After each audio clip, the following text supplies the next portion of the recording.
Hey folks, thanks for tuning in for today's TAC webinar. It's actually a three-part series we're doing this month. We normally do one webinar a month, but we said, hey, why not be ambitious? Why not do three in one month? And we have handpicked some amazing people. They're part of the TAC team. They help us support our different customers, doing different types of go-to-market activities. I will introduce our two experts today in a moment, but just to set the stage, you're at the first webinar about turning 2025 plans into integrated revenue campaigns. How many people in the chat are planning for 2025 right now? Tyler, Saya, you planning for, yeah, you planning? Absolutely. Nick and I, small business owner, we are planning for 2025. Chris says, yep. Kurt says, yes. 2025 is going to be here fast. Start that holiday shopping now if you haven't. I always wait too late. Lacey, Katie, sure am. So you're going to learn three things in particular today. If you take a look at the slide, we're going to teach you how to execute as one team. We're seeing and hearing more about this. One go-to-market team. How do you get sales, marketing, RevOps, customer success, product more aligned and operating as one team? We will share some of our past experiences and tips and ideas on how to do that. We've all been operators at go-to-market companies. I spent a long time at HubSpot, a long time at Drift, recently a CMO at a small company named Airmeet. And then Tyler will do an intro and Satya will do an introduction soon, like I said, but they have been operators in companies as well for a long time, which is then leading us into the second point. How do you design an integrated campaign? We're going to break that down. Satya is going to do a deep dive on that. And then we're going to discover how to track your performance and measure your goals. The big thing I see a lot of teams missing, um, outside of just aligning and uniting around the same KPIs and the same numbers and the same definitions, is tracking them with the same data in the same ways on a regular basis. So, like I said, you're in webinar number one of this three-part integrated campaign series. Next week, we're going to have Nick host the next webinar. We got some other great people from the TAC team teaching you folks and working with you folks on how to use actual people to be the face of your campaigns, not like the actual offers or the messaging and positioning, all important, but how do you lean more into the people side and how do you make folks that are on your team, partners of yours, whatever, be the face of your campaigns. And then I'll come back for the last one talking about how do you maintain the momentum of a campaign once it gets going over the, say, 3 months, 6 months, maybe even longer in terms of how long you have that campaign running for. So let's meet Tyler and Satya. Tyler, let's have you just do a quick intro and let the team or let the folks know who you are and why you're excited to be here today. Yeah, thanks for having me, Mark. So my name is Tyler Pleiss. I'm currently the Associate Director of Growth Marketing at Movable Inc. We primarily work with B2B to C companies, helping them personalize email content. So if you're getting emails from Adidas, from the NFL, from any of the airlines, personalized in your email inbox, that's probably generated from us because they're using our platform. So it's a very exciting company. Before that, I spent a couple of years over at Clary, and then before that at Terminus, all involved with growth marketing and ABM efforts. You can find me on LinkedIn where I'm very active, and then I also run a weekly newsletter dedicated to account-based marketing, and you can see the link there where you can find that. So I'll pass it off to Satya. Awesome. Hi, everyone. My name is Satya Gadapalli. I am both a TAC crew member as well as a senior demand gen manager at Zilliant. Zilliant is a pricing optimization software company, sells CPQ software to a number of different industries, a big subset being manufacturing. And those types of companies.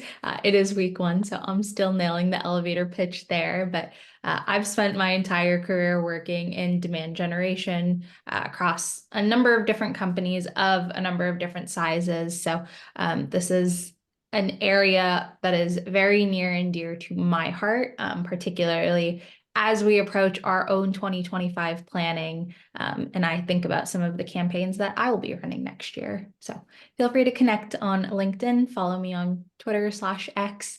Would love to connect with you all. I love it. And like Satya just mentioned, both of these folks are part of the TAC team. We call the TAC crew. Tyler's working with one of our customers. So is Satya.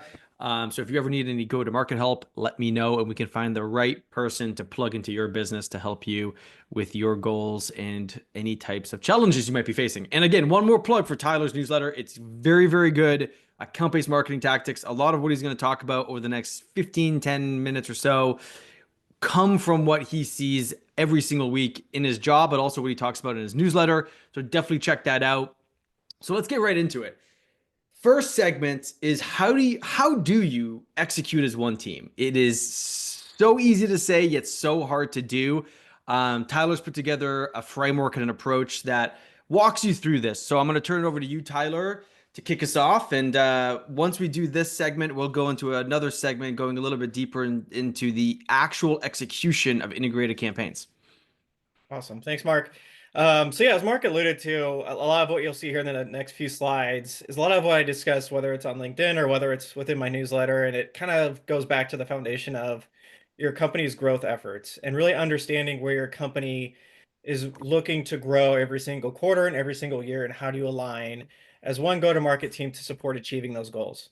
That's the whole kind of foundation behind what we're going to talk about here over the next few slides. So if you go and look here, one of the things that we always have to start with is, what is finance doing? What is finance looking at as a company? Every year they set goals, right? We have company growth goals that we look at every January when we get on all hands. CEO gets on, the CFO gets on, the CRO gets on and says, all right, here's where we're going to grow this year. Here's the percentage of growth we're looking for, whether it's new business, whether it's, retention, upsell. We got to hit these numbers, and here's how it breaks down by quarter, right? So we look at those every single year. What we need to do from there is waterfall that down. So one thing that finance helps us do is not only look at those overarching company goals, but then what are some of the growth assumptions that go with those? So like I said, in order to achieve those goals, we have to know where within the company that growth needs to come from. So is it, certain types of accounts? Is it upsell? Is it cross sell? And looking at certain conversion rates, where do we need to increase conversion rates throughout the funnel? All these different things play a part into understanding where we need to be able to grow in order to hit our goals for the fiscal quarter or the fiscal year. Once you understand that, that all continues to waterfall down into our different go-to-market teams. So from there, what you end up seeing is sales has their own goals, SDRs have their own goals, product marketing has their own goals, growth marketing, so on and so forth. Everything should waterfall down into the different go-to-market teams to have their own individual KPIs, which then waterfall down again into individual KPIs. So when we think about that foundation of executing as one go-to-market team, like, this is how that typically works. It starts with finance, and then it rolls down from the company to growth assumptions, teams, and individuals. And that's how you try to coordinate everything that you do on an integrated campaign side, on an ABM side, to try and support the growth of the overall business. And so as we look into the next slide here, Tyler, before you move to the next slide really quickly, so what you're saying is we really need to start and first understand together between marketing, sales, finance, rev ops, like, what are the goals? Why do we set these goals? What are the assumptions behind the either profitability goals or the growth side or both? And that's going to be the foundation for helping us inform the campaigns and the goals for each campaign, and also who we're going to go after with these campaigns. Exactly, because, for example, for me, I was the other day, I'm looking at our, assumptions for 2025, and it's telling me which type of accounts or where within the business we need to increase maybe opportunities created, pipeline, and bookings created in order to hit our growth goals for 2025. So now I know maybe it's not 100% net new business. Maybe instead, we need to focus more on cross sells, on upsells, and maybe our high ACV customers in order to hit those revenue goals. I think sometimes, Mark, and you can correct me if I'm wrong, we have that assumption that 90% of our growth is going to come from new business, and that's not always the case. There's other areas that we have to pay attention to that could impact how we plan for integrated campaigns. That could be more customer focused versus new business, and that's part of understanding that foundation of your company and where we're making those assumptions. Agree. So yeah, if you're a marketer, if you're a marketing leader, like this is the utmost importance, because I see too many times integrated campaigns being focused on, to your point, new business, or not enough alignment between what the company's really trying to achieve holistically. And the marketing team's like, well, we really know how to do this thing. We know how to do this well. We had success with it last year. Let's just keep doing that. Versus like, no, actually, the targets and the assumptions have changed. Yep, exactly. Like, for example, like, you might be going into a new market or expanding in a new vertical, and you need to understand that, and how do you shift your priorities there. But as we think about moving forward, how do these financial plans inform our campaigns? This is more a little bit of what I was alluding to when we think about like new business versus existing business, right? So some of the things that they might look at in terms of how do we grow new business is looking at, our ARR year over year, or looking at, how do we increase maybe our ACV by, if you're a territory based or regional based company, like looking at the performance of those individually and understanding, okay, which of these do we need to increase performance in order to hit our goals overall? So they, from a finance perspective, like they're breaking things down very, very granularly and trying to understand where do we need to pull the right levers for growth, especially on the new business side. And like I said, if we're bringing a new product to market, where do we need to push that? What does the ACV need to be? What is the deal size? What is the deal, velocity need to be for us to hit those goals? And then looking even more of like, where is there uncaptured like new business revenue? Like, is it a specific vertical? Is it a specific product line? Like, where else can we drive revenue from on the new business side? And that's what is going to inform them when we think about like net new acquisition. Whereas on the opposite side, when we think about like our customer base, they're looking at different things, right? So they're thinking about, okay, what is our customer lifetime value? What can we do to increase that? What are some things we can pull there? But also look at how can we increase gross revenue retention? So not just can we retain customers, but can we retain and add on to what they're spending with us? Is it increasing their usage? Is it increasing, them adopting new products, et cetera, right? So it's also understanding how can we grow our best customers to spend more with us. And then it's also looking at churn rate, right? So I think that's always important of looking at, churn rate. That's what finance looks at is, okay, we have you know, a goal for the quarter. Each quarter is like, okay, we need to keep churn to 75% or whatever. And so it's understanding like how do we prevent that? And then we get into, like I mentioned on the new business side, where is that uncaptured revenue on the upsell side, on the cross sell side? And how do we prioritize that? And where can that maybe play an impact in us hitting our growth goals? That's where, at least for my part in the company that I'm at, that's where a lot of our focus is going to be out next year. Not necessarily 90% on the new business side, but we know there's a lot of uncaptured revenue on the existing customer side. And so for us, as we think about integrated campaigns or ABM, it's how do we maybe shift our focus more to the customer base and how can we drive more revenue from existing customers because we know most of our revenue is probably going to come from that end. So these are some of those, metrics that finance looks at, and then these are the things that you need to think about as well and how that impacts, things that funnel down into your integrated campaign planning. And that's And like the top line, right? Like that's like the board level stuff, the CEO, C-level executives like working on like those metrics, and they can keep even changing a little bit even into the new year slightly, which is kind of unnerving, unsettling. I've seen that, right? Like Satya smiling. Yeah, I've seen those targets change. But then it's like, wait, how does now then like the marketing sales teams, RevOps teams put this into practice? The next layer down, which is, all right, let's go one level or two levels deeper, which is this next slide. yeah, exactly. So this is basically a double click into what we just talked about, right? And so some of the assumptions and the goals that finance is going to put in place are these increased metrics on the new business side. So looking at, okay, for us to hit our goals next year, we need to look at number of opportunities created by, territory, region, pod, however your sales teams are broken out. And then looking at out of those opportunities, how much pipeline is getting created by each of those, by territory, by region. And then you're breaking it down even further by win rate, by ACV, by total bookings won. And so all this, again, it's like that waterfall we just looked at, Mark. It's, you have your top line and then it's waterfalling all the way down. So it's a huge math problem that you're trying to basically put together to understand like what do you need to hit in order to achieve your goals. And so that's the gist of this slide. And the same thing on the existing business side is, okay, great. How many cross opportunities do we need to be looking at? How much pipeline from that? How much revenue is won from that? Same thing on the upsell. Who are the best customers that we need to look at for upsell opportunities? How much pipeline do we need to create? And how much revenue do we need to create from all that, right? So it's all waterfall down, and these create our team goals, which then cascade down into our individual goals. And so this is how a lot of organizations will look at how do we try to achieve those overarching company growth goals. So yeah, aligning and uniting on the same goals and the same assumptions. Step one. Step two, though, I think this is where a lot of teams fail to either do this well enough or do this at all, which is going another step further, which is at the account and buyer fit level. You're smiling. Why are you smiling? I'm smiling because yeah, like this is what I'm passionate about is like not I think it's important to understand that like not every account is created equal. Like so if we know our growth goals and we know like which segment of the business we're focused on, like that's going to help direct us in a terms of like who's the right account fit and who's the right buyer fit to focus our time on.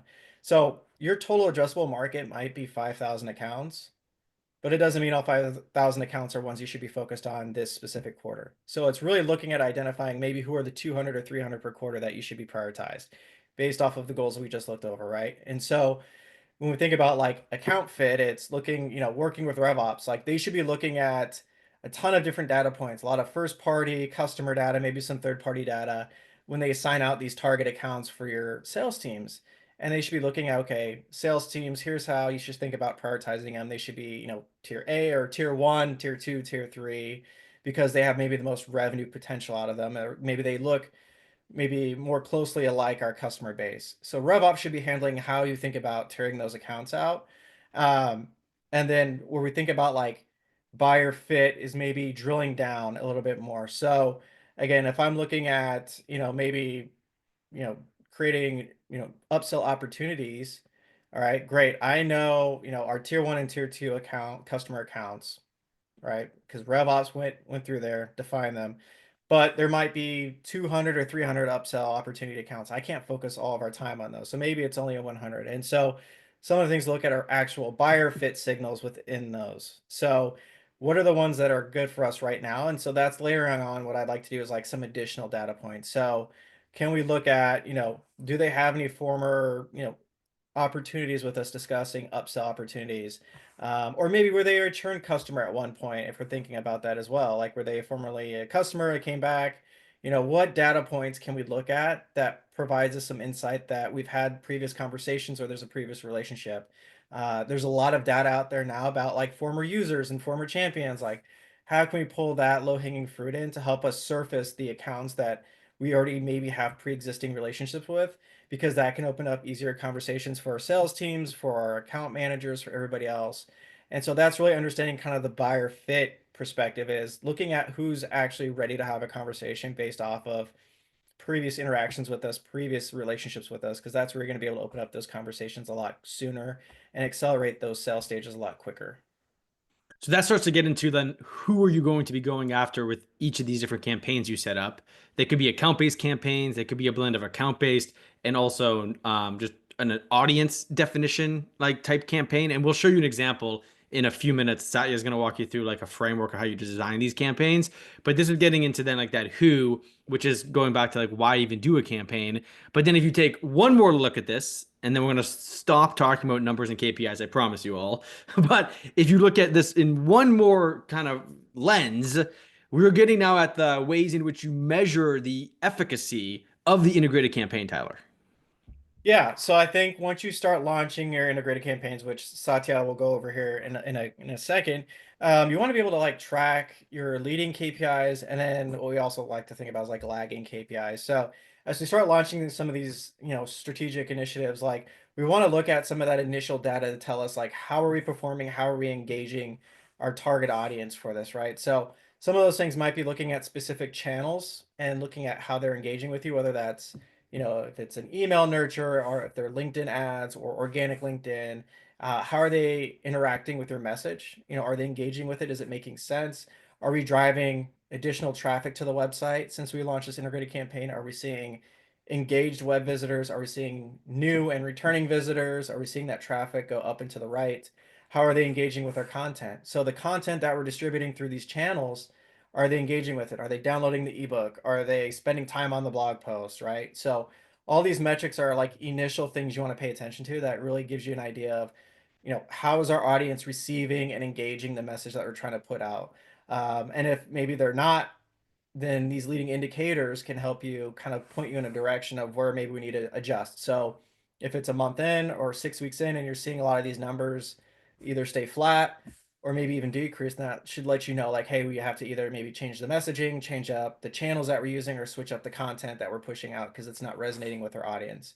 And so that's why these leading indicators are really good, because it can help you shift things early on if you need to, or if things are going great, it can tell you to double down and keep pushing forward. And we have a handy template coming up that's going to help you track these on a weekly basis. Like you really should track these on a weekly basis for all of your campaigns. And then on a monthly or quarterly basis, you look at the lagging KPIs, and you do that with the help of anyone who's in RevOps or marketing ops, and also with your finance team. So then they can see we did this campaign, we defined the who, we defined the why, we of course executed it with the how and the what, but these are the reasons why these numbers in our financial plan are changing, improving, whatever, hopefully it's those not going, down, but like getting better, and why, you should continue to invest in this type of approach. I'll say one last thing, Tyler, because this is something that I know you're passionate about, and it's another really good thing that we do at TAC to unite go-to-market teams, is you create a set of principles. Numbers are a huge help, Tyler. Like you just made the business case for why numbers should be like a place you start. I think on the opposite side of the science of go-to-market, there's the art, which is, again, people have to work together. So folks, take a look at this slide. This is an actual example of a company that we work with. We're leading their go-to-market, and we designed between marketing, sales, the CEO, product, these 6 principles. I'm not going to read them all to you, but if you can do this as part of your annual planning process, or maybe it's every 6 months you do this and say, together, between our executives and our teams, we have agreed that these are the best approaches based off of the assumptions in our plan, based off of what we know about our customers, based off of what we know about the market, based off of what we know about our goals. These are the ways in which we should win together. So so I have to ask you, Tyler, Yep. are you doing this at Movable Inc? 100%. I think Okay, you are. Yeah, that's good. I think one of the things, like the 2 things that stand out to me on this slide, are the community-led growth and the partner-led growth go-to-market motions. I think that's something we maybe don't pay attention to, is what are the go-to-market motions or strategies that our company is using to drive pipeline and revenue over and over and over again? Is it outbound led? Is it partner led? Is it PLG led? And how do you develop an integrated campaign that leverages those motions versus maybe trying to create something like net new or something crazy out of the box? I think what we need to do, and what I'm trying to promote more of, I guess, here is like use what works, but just be more, I guess, targeted and more sophisticated about how you go about it. So for us at my company, Mark, like we are very much a partner and events led organization. For my part, I'm not going to come in and say, okay, let's forget about all that and let's just do ads. Like that's not going to work, because 1, it's hard to get buy-in for that.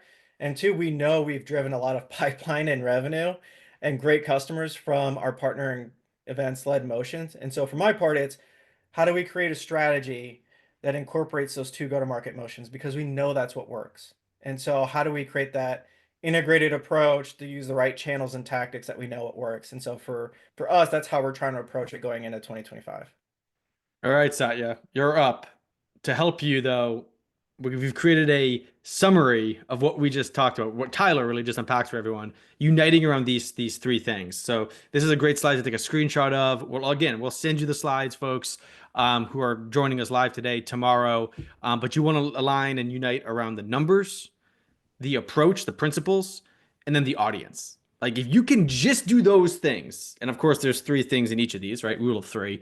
But if you can just align around these 9 things, your go-to-market and I think your team's happiness and success will be in a better spot, because you'll have like kind of your vectors, if you will, like the things you're all doing more together. And I hate to say the word aligned, but they're truly going to be working as one engine versus, you have one cylinder going at one speed, another cylinder going at another speed. Like the engine's not in sync. It's not fine-tuned Satya.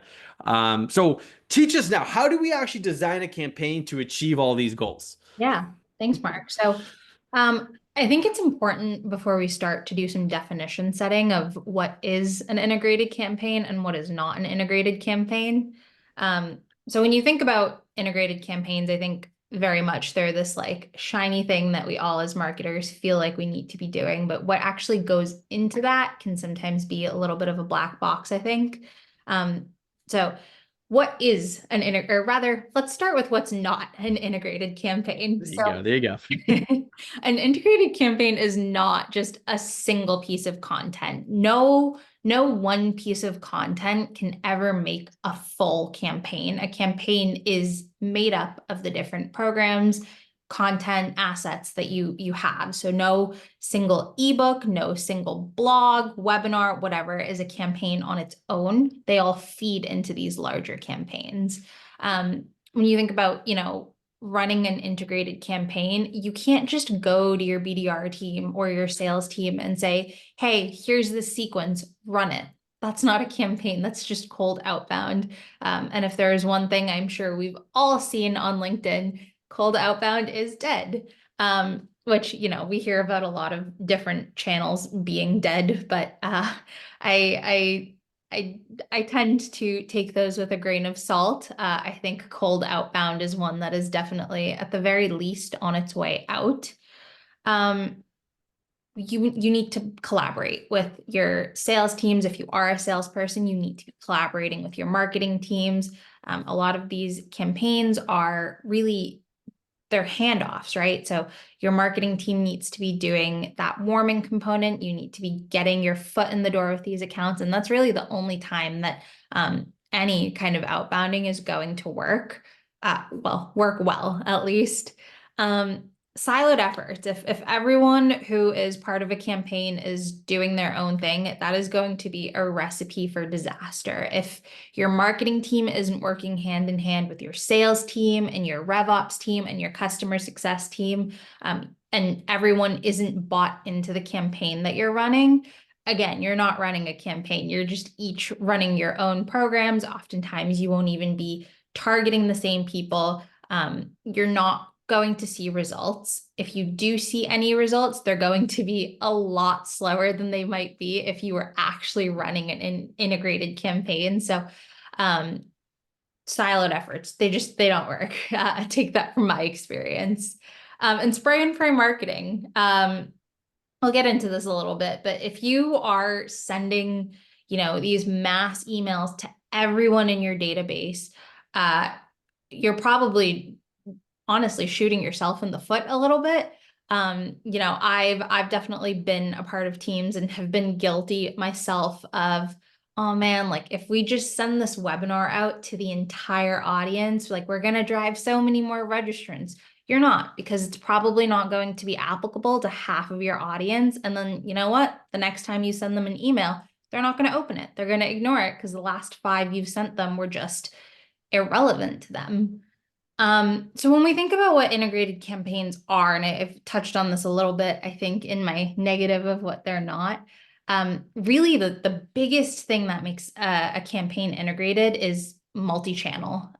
So I think Tyler, Mark, and I have all said at varying points during this webinar, no single asset is ever going to be a campaign. You can have a really great webinar that you build a campaign around, or a really great ebook that's the hallmark of a campaign that you're running, but those single pieces on their own will never be a campaign. So, if you have this ebook that your team has put a lot of thought and love into, and you want to make sure that your BDR team is sending that out and you're running ads against it and you're sending emails, that's a campaign. That's a start to a campaign. But just throwing that that ebook out on LinkedIn and calling it a day and washing your hands of it and wondering why you're not seeing results, that's why, because it's not a campaign. Integrated campaigns, they also touch every stage of the customer journey. I think particularly in demand gen, I've definitely fallen into the trap of focusing on the top of funnel and then just forgetting about the rest. But I think a really good integrated campaign is going to touch the entire buyer life cycle. So you really want to make sure that you're not just getting your foot in the door with these folks, you're passing them off to your sales team, you're helping with deal enablement. And even once you've actually marked the deal close one and you've gotten the revenue, you really want to make sure that you're staying lockstep with your CS team, make sure that you are involved with any cross sells, upsells. I think a marketing team's job really never ends. And I think it's also really easy to forget just the untapped potential of your existing customers and those cross-sell, upsell opportunities.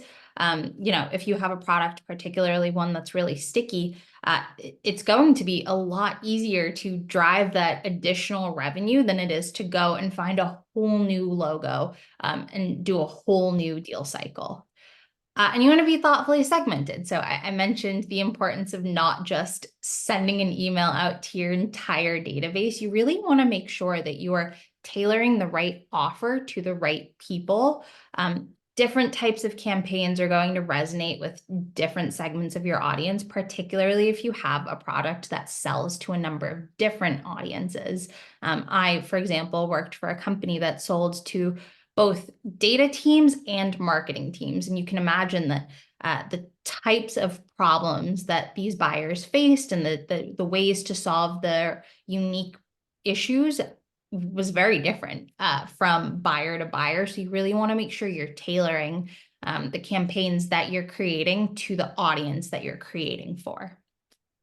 So let's talk a little bit more about the actual components of an integrated campaign. And I'll even give an example of one that I ran recently. So when you think about sort of why you're running a campaign, who you're tailoring it to, what goes into this campaign and how to execute, there's a few big things that you want to keep in mind. First is obviously your campaign objectives. Often I see that these fall into two main buckets. It's brand awareness and revenue closed, which is, a little bit further down the funnel. But when you're thinking about the campaigns and the different programs that are going into them, you really want to think about what you're trying to achieve. Is it brand awareness? Is it penetration into an audience that you're trying to go after, but you're not quite there? Or do you have that penetration and you want to enable your sales team to get those meetings and close that revenue?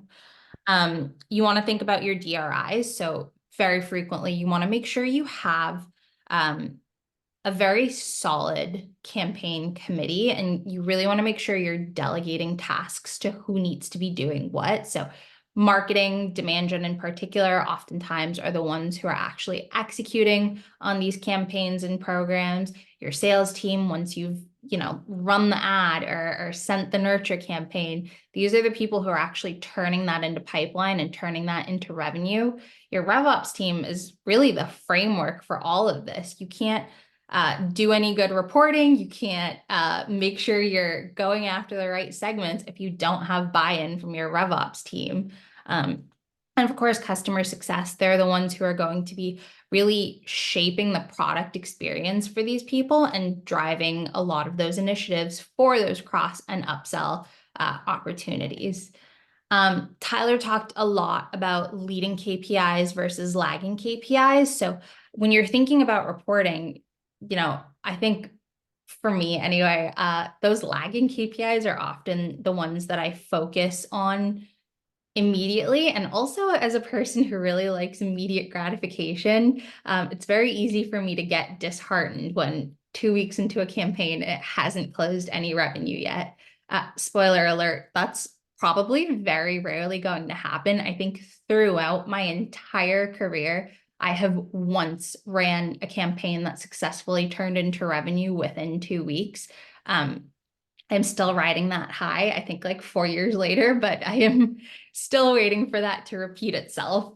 So you really do want to make sure when you're running these campaigns that you're keeping an eye on initially these leading KPIs. And once you've been running these campaigns for a little while and have a sense of the inputs that are yielding the outputs that you want, namely deal velocity, revenue closed, ACV, ARR, you'll have a better sense of where you need to, what's the word I'm looking for? Turn up the heat, I guess. When it comes to things like engagement or webinar registrants or meetings that you're getting out of webinars, you'll have a much better sense once those lagging KPIs start forming of where you need to up the ante on some of these campaigns and programs that you're running.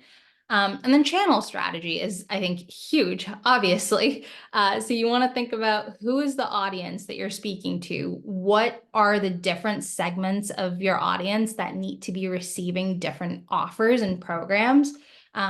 this is obviously a little bit of a non-exhaustive list, but when you think about things like email, webinars, the digital tactics that you're using, and direct mail, you really want to think about those objectives again. So if you're sending a product demo email to someone who you are trying to build brand awareness with, you're probably really going to struggle to see traction. And I think one channel that is really, I don't want to say underused, but certainly underrated is your sales team as a channel. Your sales team and your BDR team, your AEs and your CSMs, they should really be one of the channels that you're relying on. If any of you follow Mark or Pack on LinkedIn, you know that people first GTM is the future. It's really what Mark and the entire TAC crew has focused so much on as our, I guess, driving GTM motion. And it's true. People want to buy from people. Very frequently, it'll come down when you're evaluating a product to sometimes trivial differences between the products. You're not going to remember those tiny details that are different product to product. You're going to remember the difference in buying experience that you had between two products and two companies. So I recently ran an integrated campaign putting together our ABM strategy, and our two objectives were really brand awareness and meeting scheduled. So on the awareness front, we were relying on things like ads, things like nurture campaigns and webinars.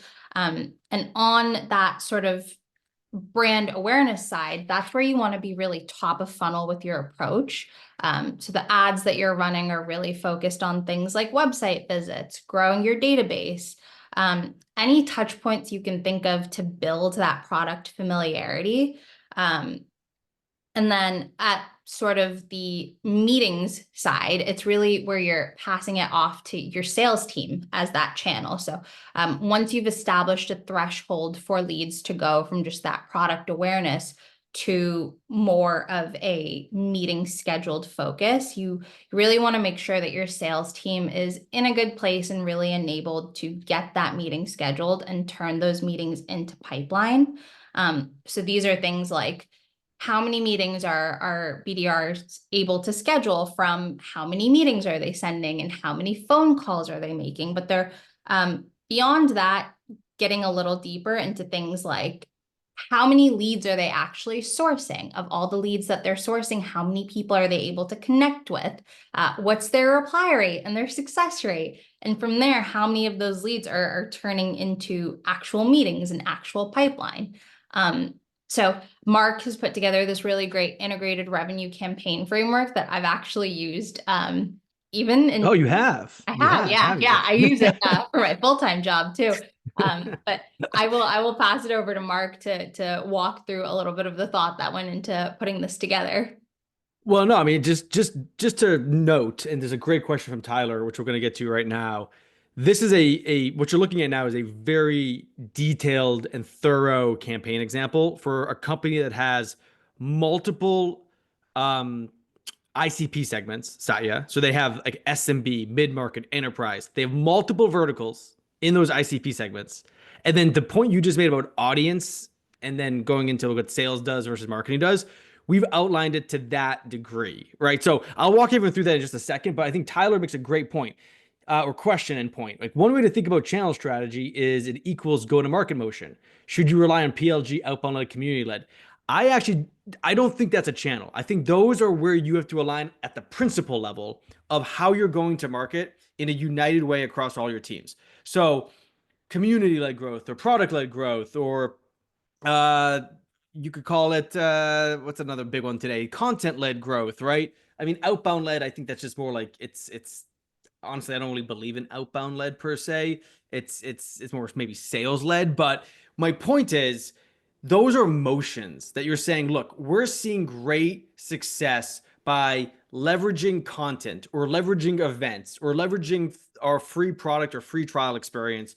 And we're going to use different channels that like Satya mentioned, maybe direct mail, but a lot of these digital channels, organic social, organic search, email, referrals, things like that to then fuel those larger emotions of events or content or other types of things that are going to help us drive the go-to-market side in a more holistic way. In this example, though, a great campaign should have three different briefs.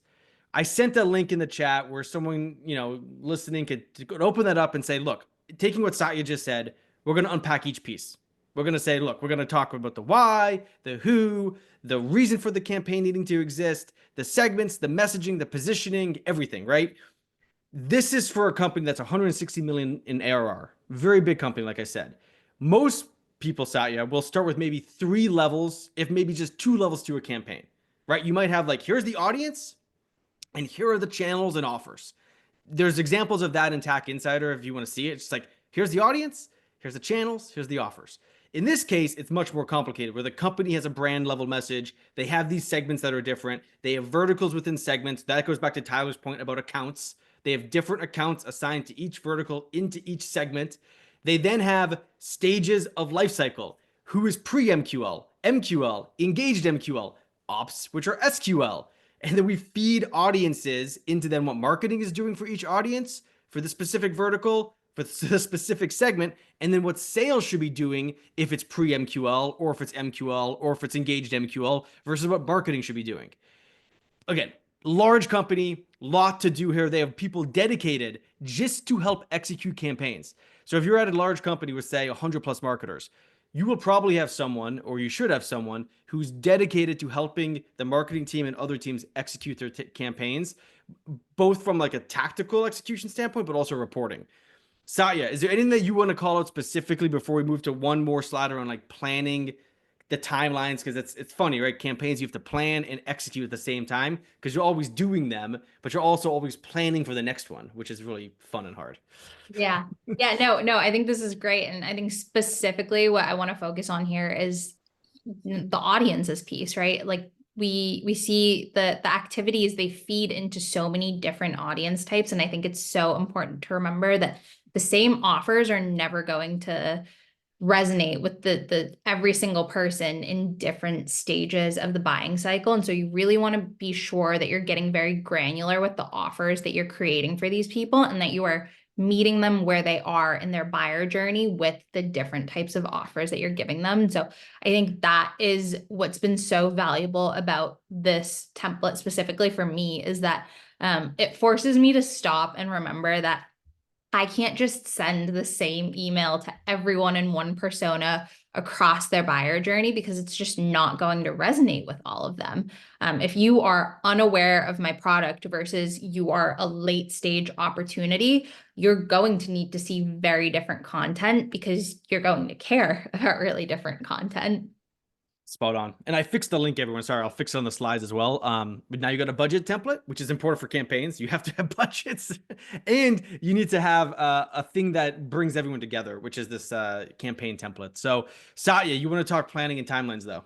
Yeah. So one of the biggest things that has been helpful for me as an individual contributor is being able to have a sense of what planning for the subsequent quarter looks like, but also using results from the previous quarter to inform that. So this is just a sample of how I like to lay out my quarters when thinking about the campaigns that I'm running, but also thinking about what comes next. I'm very big on always planning for the next quarter. I'm actually headed to Salt Lake City next week to plan for next quarter with my bigger team. So when I think about how I like to lay out the different months in a quarter, I like to spend month 1. And honestly, this is really like a month 3 of the previous quarter and also month 1 initiative of having that retrospective of the last quarter. You obviously don't have the full picture until the quarter is closed, but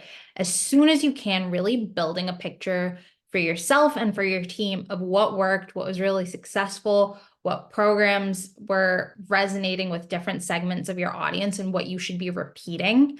But also getting some of those very top of funnel programs set up. I think really like the end of Q3 and the end of month 3 in a quarter and the start of month 1 in the new quarter is when you really want to be setting up some of those very top of funnel programs. And the reason for this is that you want to make sure that you're driving as much pipeline as early on as you can.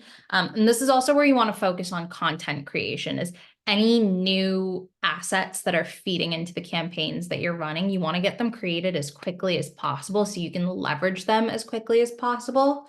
When you think about month 2, you really want to start thinking about your next quarter as soon as before you get halfway through the quarter, even honestly.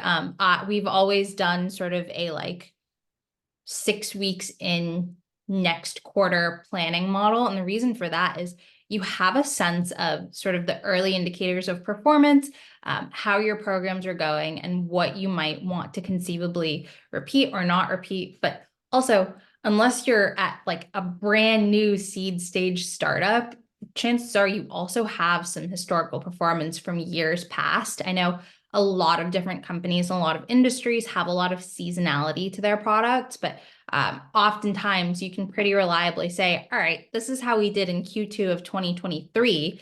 This is how we expect to do in Q2 of 2024 as a result. If we know that Q3 of 2023 was pretty slow, we can anticipate that for that in Q3 of 2024 and plan accordingly. Well, I'm actually going to skip ahead really quick because you just talked about this, which is one of the next slides. Yes.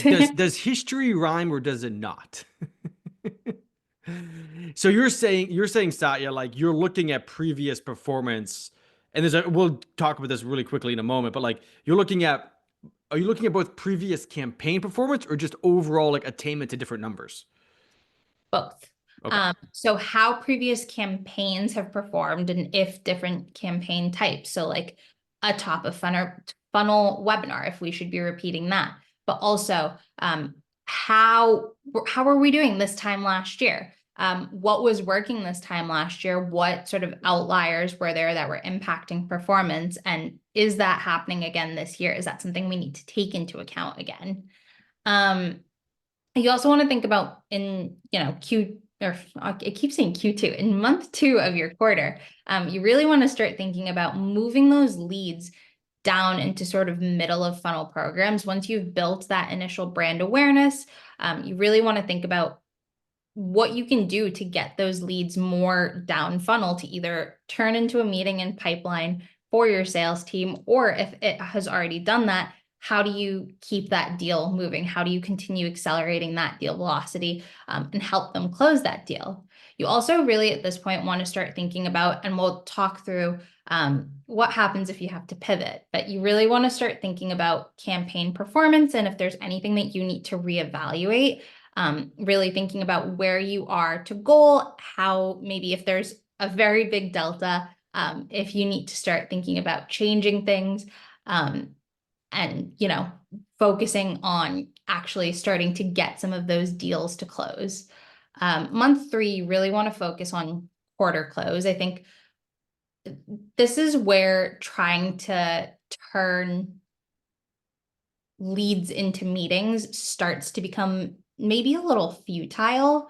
Futile is not the right word, particularly if you're not at your fiscal year close, but oftentimes you'll see that a lot of your sales team is really focused on closing deals, making sure that any existing deals are turning into revenue. And so oftentimes you'll see that a lot of their focus is shifted away from new meetings and actually turning leads into pipeline. So this is where I think marketers tend to need to take a little bit more hands-on of an approach to any prospects that they might be helping to work. So really helping to make sure that your sales team is able to focus on some of those deals that they're trying to close, but also yourself focusing on the quarter closing. So you really want to be sure that you're helping out with bottom of funnel programs, some of that deal enablement and helping those deals close, but then also making sure that you are prepared for the coming quarter, that you're not just like jumping into things blind on the first day of the new quarter, but that you're really setting yourself up for success and making sure that those programs are in place to be at a good launch point come day one of the quarter. Love it. Kat has a question, and we can get to it now, and then we'll wrap up with 3 or so slides on how to take what Satya just said, but put it into practice in terms of tracking and adjusting goals. What about doing things from a brand awareness standpoint? Like, you have a campaign that's focused on top of funnel, or you have a campaign that's top of funnel plus a few other parts of the life cycle. And how are you thinking about doubling down on thoughtful strategic segmentation to maximize the impact of a brand awareness campaign? Either of you can take that. Any thoughts? I mean, at least I think for me, and hopefully this answers your question, Kat. I know we've chatted a little bit before one-on-one, but I think it depends on the audience. You can't say that answer. I do not say that answer. You cannot say depends. Dang it. Okay. It's Satya, you want to go? Do you want to go? I have a point here. Do you want to go there, Satya? I'll let you go first. So in my experience with brand type campaigns, you have to think about first, what is the thing you're trying to get people to remember and feel. So this comes down to how well have you articulated your brand messaging and positioning. Like, if you don't have solid brand messaging and positioning, everything else kind of falls apart. Like, we're going to talk a lot more about that in webinar 2 and 3 and how important messaging, positioning, storytelling is to the momentum of your campaigns to get these campaigns performing at a high level. But if you don't have that foundation, don't do it. If you have that foundation, my suggestion is thinking about problem aware and problem unaware, which gets into your brand a bit, right? It's like, well, how do I uniquely solve these problems? And are these people even aware of my problems? And how much are they aware of the problem versus me teaching them about the problem versus me introducing the brand? So that's where my head always goes with that type of stuff. And how do you connect the dots there? I'll pause there. I think that's a great point. I think, tying it back to problem aware, problem unaware really helps to inform the types of content that you want to be sending people towards. So, if you have a person that knows they have a problem, it's a lot easier to get your foot in the door. It's a lot easier to send out content that's more template styles, things like 5 ways to, I don't know, solve XYZ problem in your industry versus very frequently in a lot of industries, just because of, legacy softwares or legacy ways of doing things, people are not even aware that they have a problem. Oftentimes because they're not even aware that there is a fix for a problem that they have. And so that, I think, is where some of the more best practice type content comes in. And it's sort of the like top of funnel content of really helping educate people about the problem that they have before then going into the different ways they can solve that problem, if that makes sense. I like it. I'm sure we could have a whole webinar on that. That's interesting. And Tyler, sorry about the depends answer. Everything depends on everything, right? At the end of the day, I guess even my answer depended on if you had messaging and positioning at the brand level. But like, for the sake of time, I want to just quickly talk about how do you measure this stuff. I think another common mistake that I've made in the past that I see people continue to make is they don't measure things enough. And like, it's like measure twice, cut once. Like, it's very important that you think about that. And that's why partnering with finance and your CFO or RevOps team is so important. Look at previous campaigns.